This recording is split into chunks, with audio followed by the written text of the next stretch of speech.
das sind sehr schöne Äpfel. Die können wir gut auf dem Markt verkaufen. Meine Erdbeeren sind auch lecker. Vielleicht sollte ich noch mehr pflücken. Komm, wir gehen zum Markt. Gleich kommen unsere Kunden und wollen frisches Obst. Und wenn wir alles verkauft haben, gehen wir wieder in den Garten und holen noch mehr Obst und Gemüse. So können wir es machen.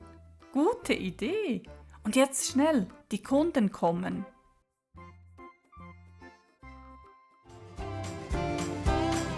Flip, flap,